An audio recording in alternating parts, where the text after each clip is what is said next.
heart of it, the bottom-up economics. ANC leader Musalia Mudavadi is saying he's quite consistent in addressing economic matters, the issues bedeviling the country, and has been at the forefront in advocating for economic reform in the country. We also have other leaders who've spoken against the economic debt in the country. Raila Odinga also unveiled the 17-point agenda aimed at transforming rural areas and sort of bringing rural-urban integration, quote unquote. Those are just some of the promises that seem to be starting, and Kenyans are set to hear so much more. So how exactly do you know what to look out for in terms of fact-checking? I'm joined by some of the politicians themselves, and they'll help us delve deeper into this matter. Sakwa Bunyasi, Nambale Member of Parliament. I'm also joined by Martins Owino, who is the Ndhiwa constituency MP. And last but definitely not least is a public policy analyst, Stephen Mwakesi. Gentlemen, it's an issue to do with promises, but the question is whether it's rural transformation we're talking about or bottom-up approach. One thing is clear: businesses should thrive and shouldn't compete with the government. But manufacturing firms are reeling from excise duty, talk of VAT. It's quite a tough time right now. Mwakesi, what do you make of the promises being issued on one side and the issues facing Kenyans? We talk of unemployment, we talk of high cost of living. How is this to be solved when you look at the raft of promises given on different platforms? Jesse, the issue that we are discussing right now is a very relevant issue. We are coming from a presidency that has focused heavily on investing in infrastructure, and sadly, much of this infrastructure that was being invested on was not building on local contractors. We focused so much on getting loans from China and having Chinese build the infrastructure that we are looking at. There was very little investment also being done to ensure that whenever we are talking about development and we're focusing development budgets, they are focused on ensuring that our local contractors actually do get paid in time, they get paid with good value, and it has really crippled much of the private sector businesses that we are seeing today. And you've rightly mentioned the issue of taxation. To be able to fund much of these dream projects that were being touted by President Uhuru Kenyatta, there's been a huge burden both on business and also on the consumer himself. So it then becomes natural that any discussion going into the next electoral cycle will have to be a discussion about revamping the economy. And for me, when we talk about which model will be utilized, there are two big ones that we're discussing now. Either we keep the current trickle-down economic model that has been in existence for this country, now going into 60 years of independence, or adopt another model. William Ruto has said that he will be looking at more investment in the grassroots, whereby whenever you look at development financing, it goes directly towards ensuring the small traders get access to finance and are able to be concentrated on, even when you look at devolved government units and the expenditures that are being done, that we look at a more localized approach at which we fund development in this country. The other models which can be also utilized, which is a middle-out economic model, whereby we focus on the middle class and enable them that to be able to get enough monies to be able to engage directly in the economic activity. These are the micro and small-scale entrepreneurs. But going forward, regardless of which model you look at, we as Kenyans need to actually force these politicians to really stick towards the issue of economic resuscitation. People are going into debt. People are suffering because the household incomes are being utilized to pay Fuliza loans, used to pay these mobile loans all over the place. We have a lot of people who are trading with huge baggage of bank loans all over the place, and the banks themselves are not being encouraged to loan out to common mwananchi. Okay. So it's important that our leaders right now begin to focus on what are the things that the interventions that we can be able to pull across to enable that the little mwananchi to see some monies coming into their pockets. And for me, the bottom-up model still becomes the most vital discussion that can be done. Because let me ask you if this. we can be able to ensure that at the very lowest level, a hardware trader there can be seeing money coming in directly for purchases of supplies that are going into building a road in their ward or in their village. These are the things that we need to start seeing. And any leader who discusses things at this level, at the bottom level, is the leader who will actually capture the imagination of Kenyans. Kenyans have become very smart. Right now, if you're not talking economics, if you're going to say that we are here to unite the country because we are known to be tribal, Kenyans are beyond that right now. We're going into a century whereby we need to focus on making sure that people can be able to feed for themselves and provide for themselves. And for me, the right approach would be that the new administration at the national level and at the county government level are people who are focused on ensuring that we empower the local mwananchi to be able to see monies that are coming from government to be empowered. And as for private business, we need to stop choking the private enterprises. KRA has gone on a very vicious attempt to nab the little cow that is struggling to even survive. We need to reform how we tax businesses so that we can enable them to thrive. A lot of companies are allow me to ask you. In unnecessary KRA penalties. Mwakesi, allow me to ask you. You mentioned sort of support towards the bottom-up economics approach by Deputy President William Ruto, but it's definitely been contested in different ways. One of them being that proposal sort of to give 100 million to each constituency, and that would definitely empower these regions, the constituencies. But many mention it would amount to a humongous amount of money, 29 billion Kenya shillings, and that would be tantamount to killing the economy. On the flip side, others are mentioning that perhaps devolution is what encompasses bottom-up economics. Give money to the wards, as the proposals in the BBI were, and that would definitely sort of make it better. What say you about this? You know, Jesse, the issue that we are discussing here is the same. I mean, everybody wants to ensure that at the very lowest devolved level, there is money circulating towards them. When we talk about making monies available at the constituency level, it doesn't mean that we're just going to be throwing money about. It is about looking at people who are capable of being able to utilize these funds, being made available directly to them so that they can be able to start up their small businesses and see them rise. The cost that at which you're going to do, and when people talk about the cost that it will mean for the country, what is better? Would you rather that we take trillions of loans to build highways at a time when people are going hungry, or do we make sure that this money is made directly available to Kenyans so that they can be able to spur their businesses so that they can be able to move forward? Okay. So for me, that discussion is a discussion about enabling the very lowest level of people to be able to directly be able to access these funds. Much of the affirmative action funds that have been set aside, the Uwezo Fund, Women Fund, and the Youth Fund, have come with unnecessary stringent mechanisms that are not directly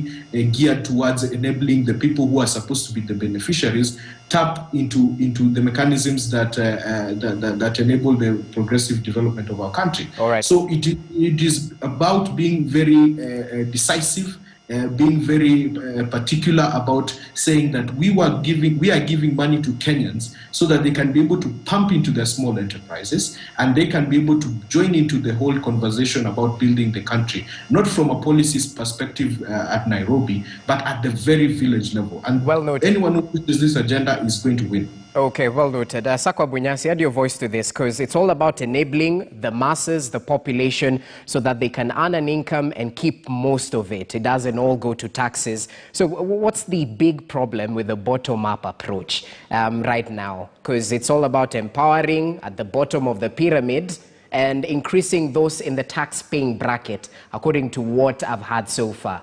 What issues do you pick with that? I think there are various issues, and it is now getting to be a very broad discourse, broad discussion. So it gets difficult. Let me see if I can get an angle in which we can get into this issue. Please. In my view, it's not bottoms up, top down, or bottom up, bottom up and top down may not even be the solution in isolation. I think it is circulation. It is efficient circulation of given opportunities, circulation of resources in a way that everybody at their own level can find room in it.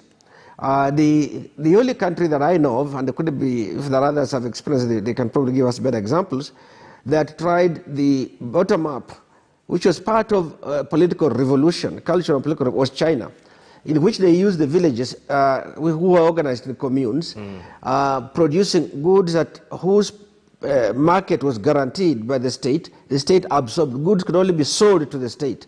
So the commune was guaranteed to get an income on the basis of the prices agreed, and there was no question of we have produced and we can't sell anywhere. And then the state moved it all the way up until, if it was, say, food crops, they became part of National Food Reserve, they became available to cities and so on and so forth. Okay. That was a highly regulated and regimented system. You can see that the bottom was moving. But even they then realized that you have to do other things that are not going to be able to be done in the communes. The communes can do a small processing, but there's going to be heavy-duty industry, medium-sized trading facilities, which in their case were also bodies with a state interest and so on, to provide the top-down meeting the bottom-up capacity of the villages somewhere, so that you have got a melange, a mix of things that is quite complex. Now, obviously, and as you have heard Mr. Makesi in a very long presentation say, he talked about the need to support micro and small enterprises, the need to support to harmonize government and county government. There are very many things that are going to it. But now in relation to this debate, this recent debate, which is a political debate within a debating kind of context in which you want to score your points and ignore aspects that you would otherwise have included, and to use words that isolate your opponents and so on. That is something we can get into, particularly if people are used to sort of name-calling and so on. Okay. But I think the problem there is that when the Deputy President began his wheelbarrow proposals, it appeared as if he was saying, as if he was being token, as if it was, they call tokenism, meaning just handouts, yeah? Yes, a handout kind of thing, and so on. I had a view at that time that, as an economist, I had a view that is implying that you are going to be able to cause the economic change that is desired by mobilizing at the grassroots, at the lowest grassroots, and that power of mobilization and activity that might come up with some support with the inputs like wheelbarrow and so on could transform the nation. I think that was, it's only a political clip in the broad discussion that we are having. Yeah. It needed a lot more meat and flesh. And you can see now they're expanding wheelbarrow to something else now. They are saying that let us put the means of production, let's support the means of production so that people can get into the economy. If that were to happen, then you'd face the problem, okay, then what? For example, people now are able to produce some surpluses in agriculture, in the Juakali sector, and so on. Sometimes if you go around Bama, you find a mountain of scrap metals crafted into very many useful assets in homesteads. Okay. A mountain. Why? Because the rest of the system is not picking it up.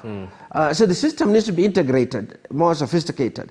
Whereas DP has talked about bottom-up or bottoms-up, and Musalia has talked about the need for sound economic management that get greater focus in economic development, make sure that you avoid pitfalls that can destabilize that these things can be integrated in the sense that grassroots, the bottom, I don't know where you get the bottom there, toes up or feet up at the grassroots, must feed into a system that's functioning. Okay.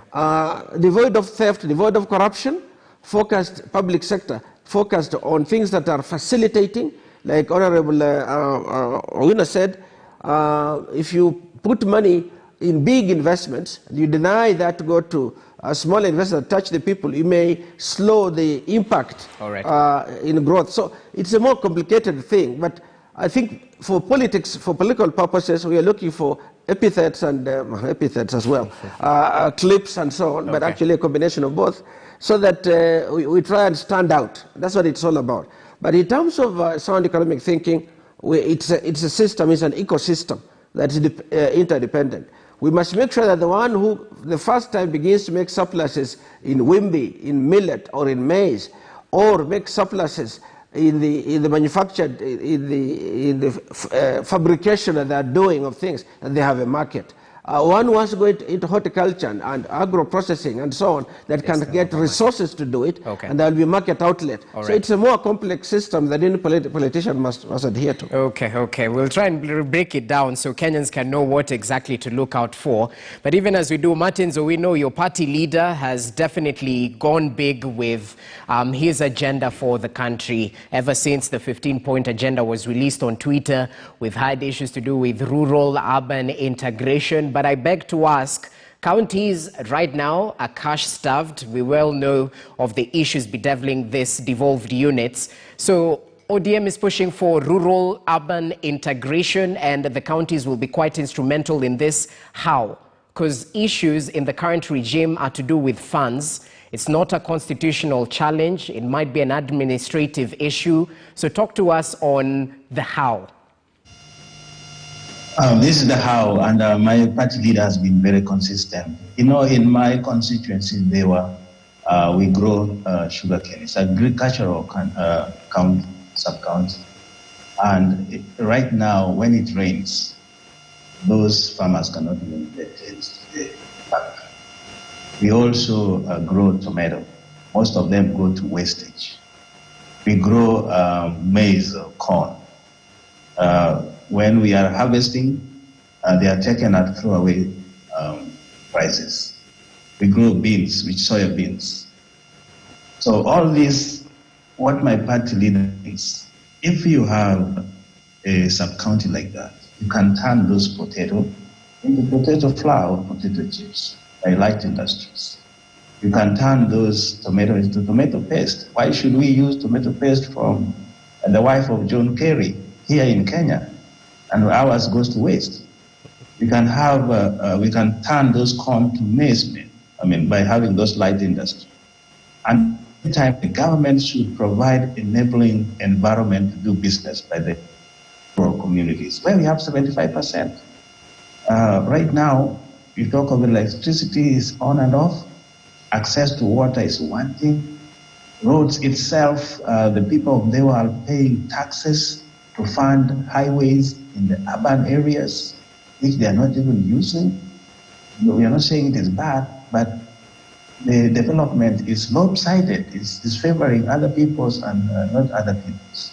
So what my party leader is saying is that instead of having people come to Nairobi to look for jobs, healthcare, and all this, we are taking Nairobi to rural setting, so that people can live in their homes. There they don't even pay rent, but work in factories. Or the border will get marketing opportunities to take goods wherever they want to take. Or those who are qualified as young engineers work in those factories. These are transformation, and that is real. If we do that, Bunyasa may agree as an MP, we are now supporting people to go back to their rural homes because jobs are out and they cannot pay rent here. So we missed it, and I said, Rogers, we missed it from the independence when the whites left the urban areas, the black leaders settled in urban areas, and they totally forgot the rural communities. So people started migrating to urban areas, and we have slums everywhere. So that is what we want to do, decongest these slums by creating opportunities in rural communities. Now, back to the bottom-up thing. There's nothing like bottom-up. If you eat, you steal 4 billions per day at the top. What are you taking the bottom? Or this so-called 100 million, where is it coming from? These are gimmicks, just to wink voters, get votes. But if you analyze the whole thing, Kenyan from the independence have a structure for economical development. Sub-location has a committee called Sub-Location Development Committee, Location Development Committee, District Development Committee. Every structure is there. There's nothing to tell us new. If these bottom-up crusaders want to be real, let them go Sakia's way. Sell the assets. They are billionaires. Sell those assets and give to the poor in the rural areas. Then we will see you talking. But they don't have anything. Like yesterday, I saw one of the economic advisor in one of the settings saying that the economic is stupid. It's really stupid because it does not add any sense. They're telling people you're a billionaire and giving wheelbarrows to people and you're handing out. What people need here, Rogers, is hands up, giving people what to do and enabling them to do the best they can. Okay. And that, if happens in the rural setting, the urban areas will really. All right, I think your point is across, Martins, definitely. But I think the bigger question, even as I give Mwakesi a chance of reply, would be we're in a transition period right now. We have governments, whether it's in the county or the national government, that have implemented a sort of economic agenda which they envisioned. How do we ensure we continue these legacies, of which some of them are definitely beneficial to the country, without, especially during this transition period, how do we ensure that we create an economic agenda that outlasts these individuals in power? I think that's the question I'm trying to pursue, Mwakesi. To your question, but first allow me to respond to Mheshimiwa, because I think the one thing that we are trying to attempt to do when people talk about bottom-up and the development that comes from the grassroots, it's very important that we consider that for a long time, and if you can look for the past 20 years or so, if we are going to start from 2002, a lot of our economic planning has been done at the very top. Tendering for small roads, which are supposed to be done at the very village level whenever there is a development committee that says that we need a road here or a toilet there. All that tendering is done from Nairobi.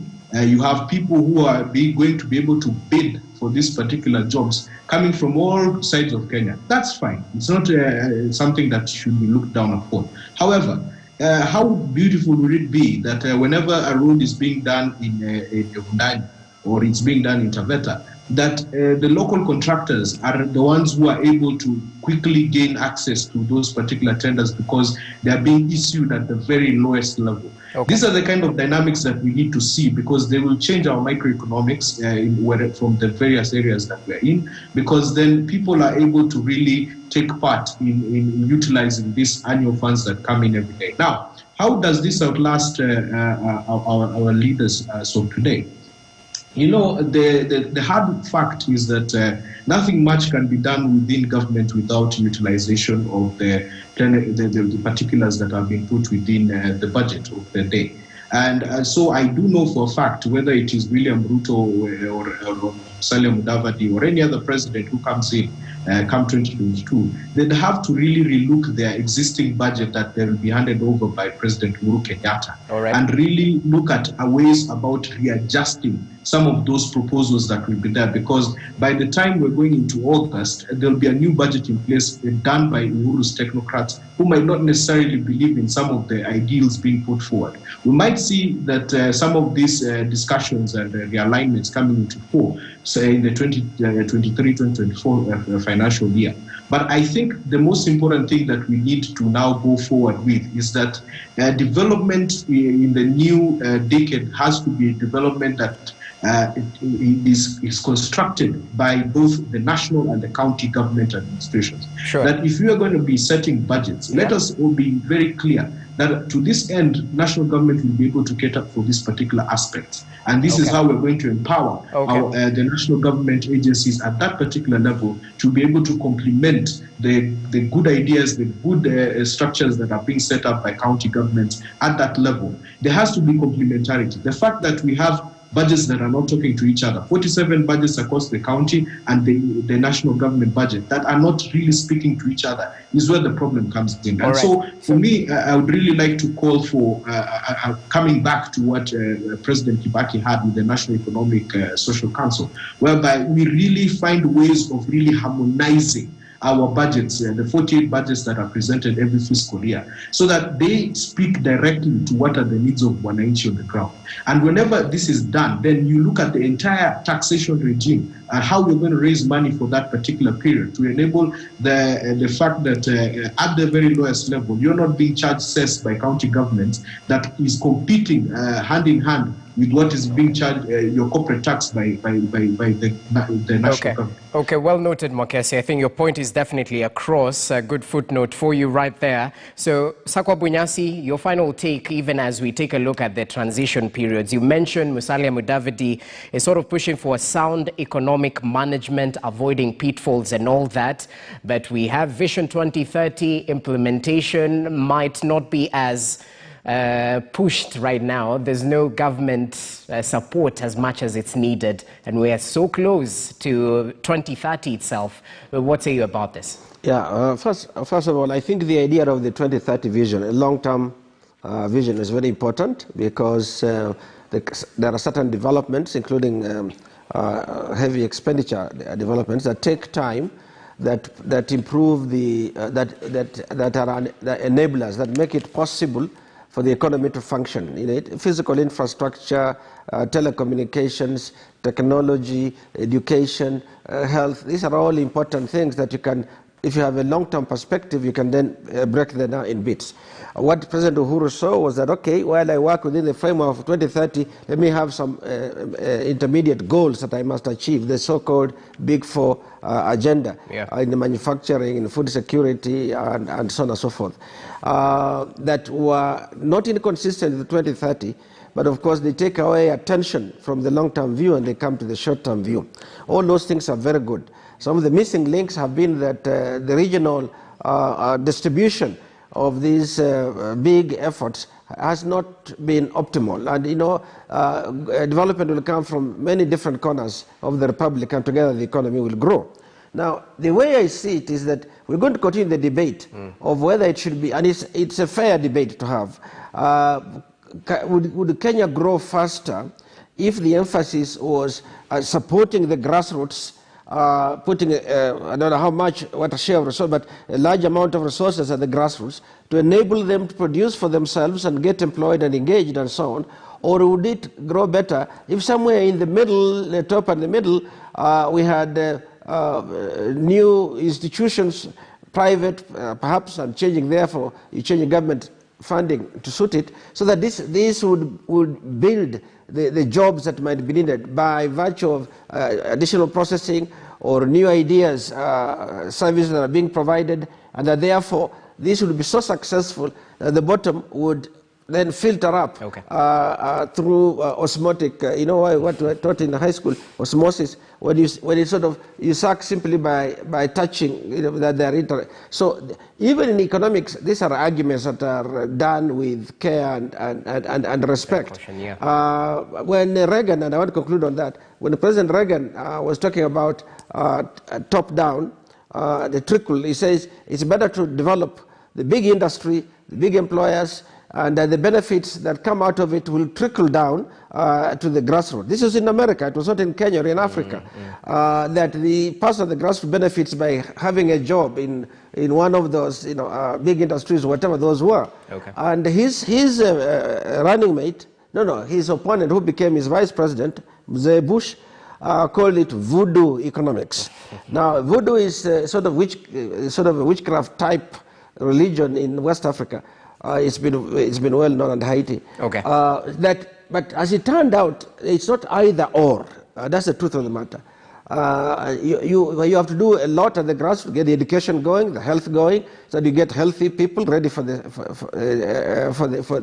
job market. But you must also get others in the middle, at the top, and wherever they can come from, who can see that potential and pick it up, who can provide the demand for the goods and services that the bottom is also producing. These things are interrelated, and so on. So it's a multi-pronged approach. Well, interesting there. Martin Zowino, I'll give you a minute, if you can be brief. Trickle down on one side, bottom-ups on the other. How do you make sense of it? Because I know you definitely painted out our historical model. So finalize.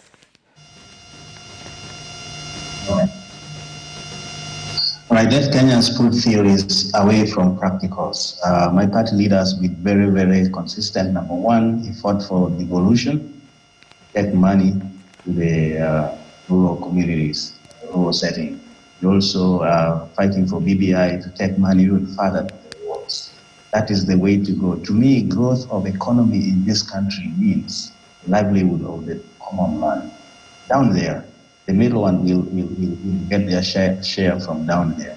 Now, what he has proposed, 15 agendas, will develop rural communities. That's a fact. And he has ways of doing it, and it's not a new proposal.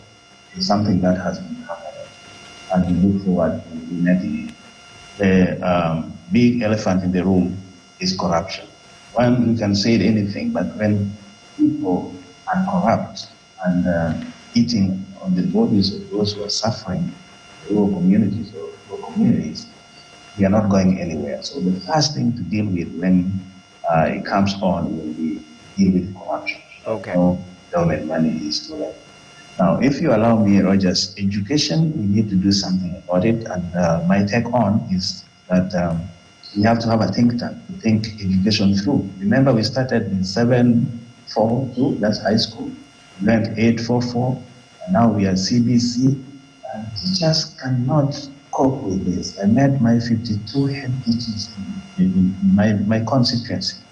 What the Minister of Education is saying is one thing, what they are going through is another. Okay. And who is in the middle? The parents and the children. So it's not working for us. In about 2 years, I think 2026, we'll be having doubling classes.